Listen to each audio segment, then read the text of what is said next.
పుట్టినప్పుడు తెలంగాణ రాష్ట్ర సాధన కోసం మరి అందరం కూడా కట్టడితో పనిచేశాం.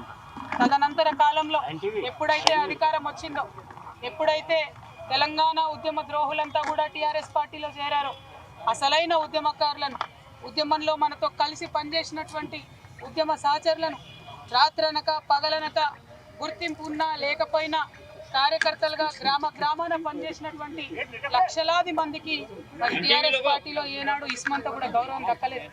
వేలు పోస్టులు, డైరెక్టర్ పోస్టులు ఖాళీగా ఉంటే ప్రభుత్వంలోకి వస్తే కనీసం ఒక తెలంగాణ ఉద్యమకారుడు కూడా పార్టీ నాయకత్వానికి గుర్తు రాకపోవడం చాలా శోచనీయం. తెలంగాణ ఉద్యమంలో వేలాది మంది ఆడబిడ్డలు పాల్గొంటే నాలాంటి ఒకరిద్దరికి తప్పితే అవకాశాలు వేరే వాళ్ళకి రాకపోవడం దారుణం. అవకాశాలు వచ్చిన నాలాంటి ఒకరిద్దరిని కూడా చిత్రహింసలు పెట్టి, నానా విధాలుగా కట్టడిలు చేసి, నానా విధాలుగా అవమానం చేసి, రాజకీయంగా ఎదగకుండా చేసి మరి ఆ పార్టీ ఏం సాధించుకుందో తెలంగాణ ప్రజలకు చెప్పాలి. 9.5 సంవత్సరాలలో దాదాపు 14 లక్షల కోట్ల బడ్జెట్ పెట్టి, అందులో 12 లక్షల కోట్లు ఖర్చు పెట్టి 1,89,00,000 కోట్లు కేవలం ఇరిగేషన్ పెట్టినటువంటి మరి బీఆర్ఎస్ పార్టీ కనీసం ఎందుకు పేద ప్రజలకు ఇల్లు ఇవ్వలేకపోయిందో తెలంగాణ ప్రజలకు సమాధానం చెప్పాలి. మరి చేసినాం, కొంత మంచి చేసినాం, కానీ అది పర్మనెంట్గా అందేటట్టుగా చేయలేదు. ఇంకా పెద్ద ఎత్తున చేస్తారన్న ఆలోచన, ఆశ తెలంగాణ ప్రజలకు ఉండే. బీఆర్ఎస్ పార్టీ నుండి ఇవాళ ఎంతో మందికి ఆశలు అడియాశలు అయిపోయినాయి. ఆశించినటువంటి వారందరం కూడా ఇబ్బంది పడ్డటువంటి పరిస్థితి. గౌరవాన్ని ఆశించినాం, గుర్తింపును ఆశించినాం. జనవరి 26 నాడో, ఆగస్టు 15 నాడో, జూన్ 2 నాడో ఒక తామ్రపత్రం ఆశించింది. అంతకుమించి మా ఉద్యమకారులు ఏం ఆశించలేదు. కానీ వాళ్ళకి ఎన్నడూ గుర్తింపు ఇవ్వలే. ఐడి కార్డులు అడిగితే ఆ గుర్తింపు ఇవ్వలే. వాళ్ళని కాదని కాంగ్రెస్ పార్టీని గెలిపిస్తే వచ్చినటువంటి కాంగ్రెస్ పార్టీ కూడా గత 2 సంవత్సరాలుగా మరి ప్రజలను, ఉద్యమకారులను, మహిళలను, ముఖ్యంగా నిరుద్యోగులను విపరీతంగా మోసం చేస్తూ వస్తున్నారు. ఈ 2 పార్టీలు కూడా తెలంగాణ ప్రజలను గత 12 ఏళ్లలో మభ్యపెట్టిండ్రు, మోసం చేసిండ్రు తప్పితే ఒరిగింది ఏమీ లేదు.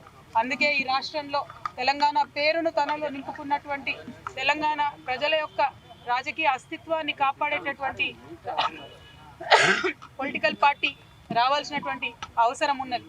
తప్పకుండా తెలంగాణ జాగృతి ఒక పార్టీగా ఎదుగుతుంది, పొలిటికల్ పార్టీగా ఎదుగుతుంది. ఈ పార్టీ మరి తెలంగాణ ప్రజల పక్షాన నిలబడి పనిచేస్తుందని కూడా ఈ సందర్భంగా నేను తెలియజేస్తా ఉన్నాను. మరి పార్టీ ఎప్పుడు ఏంది, విధి విధానాలు ఏందన్న అన్ని చిన్న సాంకేతిక అంశాలు. కానీ రాబోయే అసెంబ్లీ ఎన్నికలలో తెలంగాణ ప్రజల పక్షాన నిలబడి పోటీ చేయడానికి, నిలబడి వారి యొక్క హక్కుల్ని కాపాడడానికి, ప్రజల పక్షాన పనిచేయడానికి తెలంగాణ జాగృతి ఒక శక్తిగా ఖచ్చితంగా చట్టసభల్లో తిరిగి అడుగు పెడుతుందనే విషయాన్ని ఎటువంటి అనుమానం లేకుండా నేను ఇవాళ తెలియజేస్తా ఉన్నాను. నేను ఆహ్వానం పలుకుతా ఉన్నాను మా లెఫ్ట్ పార్టీ సోదరులకు, మావోయిస్ట్ సింపథైజర్లకు, మావోయిస్టులకు, ఎవరైతే మనుగడ సాగించలేకపోతా ఉన్నారో, ఎవరైతే కొత్త రాజకీయ శక్తులు రావాలి ఈ రాష్ట్రంలో ఆలోచిస్తున్నారో, ఎవరైతే ప్రజాస్వామ్యబద్ధంగా పనిచేసే పార్టీలు రావాలనుకుంటున్నారో రండి. ఒక ఆడబిడ్డగా నేను ముందడుగు చేస్తున్నా, నాకు మద్దతు ఇవ్వండి. నేను మా విద్యార్థి లోకాన్ని పిలుస్తా ఉన్నా. ఇంతవరకు ఫీజు రియంబర్స్మెంట్ రాని మీరు పిడికిలు బిగించండి, జాగృతిలో చేరండి, పోరాటం చేయండి. మా నిరుద్యోగ యువకులకు నేను పిలిపిస్తా ఉన్నా, మీకు ఒక కొత్త రాజకీయ వేదిక వస్తుంది. మీ పక్షాన నిలబడి కొట్లాడడానికి, ఉపాధి అవకాశాలు కల్పించడానికి, మీకోసం పనిచేయడానికి ఒక కొత్త రాజకీయ వేదిక ఈ రాష్ట్రంలో రాబోతా ఉంది. అందరికన్నా ఎక్కువ మా ఆడబిడ్డల్ని కోరుతా ఉన్నా.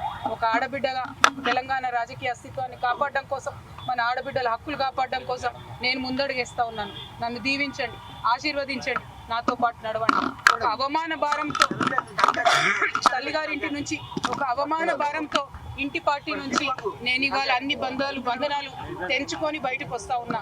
అది కేవలం నా ఆత్మగౌరవం కోసం జరుగుతున్న పోరాటం. నాలాగా తెలంగాణ ఆడబిడ్డలందరికీ కూడా రేషం ఎక్కువ. మనం ఎవరి మీద ఆధారపడం, ఎవరిని ఏమి అడగం. కానీ అవమానిస్తే మాత్రం చూస్తూ ఊరుకోము. అత్యంత అవమానకరంగా నన్ను పార్టీ నుండి బయట పంపినారు. ఖచ్చితంగా నేను ఈ రాష్ట్రంలో ప్రజల పక్షాన నిలబడి పనిచేస్తాను. ఆ దేవుడి దయతో, ప్రజల దయతో గొప్ప రాజకీయ శక్తిగా తెలంగాణలో ఎదుగుతాం. దానికోసం మా ఆడబిడ్డల సహకారం నాకు కావాలని చెప్పి నేను కోరుతా ఉన్నా. ప్రతి ఒక్కరి కోసం, ఆదివాసీల కోసం, గిరిజనుల కోసం, దళితుల కోసం, మైనారిటీల కోసం, ఆడబిడ్డల కోసం పనిచేసేటటువంటి ఒక కొత్త రాజకీయ శక్తి రావాలి. ఎటువంటి పొలిటికల్ బ్యాక్గ్రౌండ్ లేనటువంటి వాళ్ళు కూడా రాష్ట్ర రాజకీయాల్లో మార్పు తేగలుగుతామనే ఆలోచించేటటువంటి ఒక వేదిక మీకు కావాలి.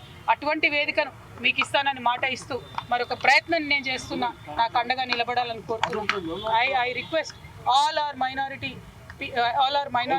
Telangana population to support me in my step that I am going to take now. We are going to form a political party in this state.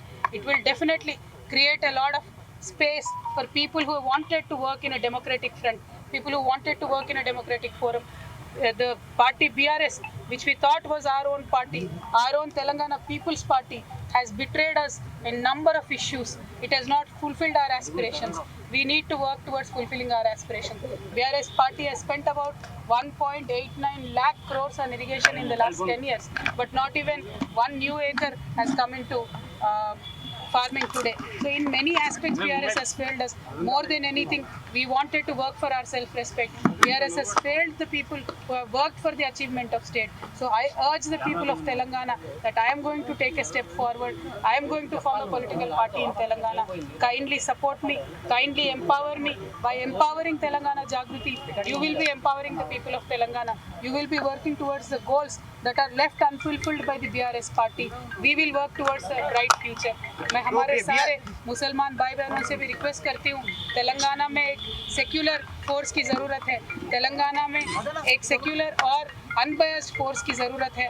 हम काम करेंगे, हम एक नया पॉलिटिकल पार्टी फॉर्म करेंगे, आपके लिए लड़ेंगे, आपके हक के लिए लड़ेंगे, हम सारे तेलंगाना के अवाम के हक के लिए लड़ेंगे. जिस तरीके से बहुत ही बेदर्दी से मुझे BRS पार्टी से निकाल दिया गया और जिस तरीके से मेरा इंसल्ट करके निकाल दिया गया, मैं आप सबसे रिक्वेस्ट करती हूँ, सेल्फ रेस्पेक्ट के लिए हम जीते हैं, सेल्फ रेस्पेक्ट के लिए हम मरते हैं. हमारे सारे भाई बहनों से मेरी रिक्वेस्ट यही है, हम अपने सेल्फ रेस्पेक्ट को प्रिजर्व करने के लिए, तेलंगाना के आवाम के तरक्की के लिए, तेलंगाना के आवाम के सेल्फ रेस्पेक्ट को प्रिजर्व करने के लिए हम काम करेंगे. हमारे साथ दीजिए, हमें आशीर्वाद दीजिए, हिम्मत दीजिए, साथ बढ़ के साथ मिल के चलिए. Thank you. जय तेलंगाना. న్యాయం జరగలేదంటున్నారు. మీలాంటి వాళ్ళకి న్యాయం జరగకపోతే వాళ్ళ సంగతి వాళ్ళని ఏమైనా పిలుస్తున్నారా, వాళ్ళని కూడా ఇన్వైట్ చేస్తున్నారా మీతో పాటు రమ్మని? ఉద్యమకారులను నేను మొదటి రోజే రిక్వెస్ట్ చేశాను, మళ్ళీ కూడా రిక్వెస్ట్ చేస్తున్నాను. ఉద్యమకారుల హక్కు కోసం, ఉద్యమకారుల ఆత్మగౌరవం కోసం ఖచ్చితంగా పోరాటం చేయాల్సినటువంటి పార్టీల అవసరం తెలంగాణలో ఉన్నది. రేపటి నాడు తెలంగాణ జాగృతి ఆ పార్టీ ఆ యొక్క అవసరాన్ని పూరిస్తుంది, ఖచ్చితంగా పనిచేస్తుందని చెప్పి ఈ సందర్భంగా తెలియజేస్తూ ఉద్యమకారులను, అమరవీరుల కుటుంబాలను అందరినీ కూడా తెలంగాణ జాగృతిలోకి నేను ఆహ్వానిస్తా ఉన్నాను. Thank you. జై తెలంగాణ.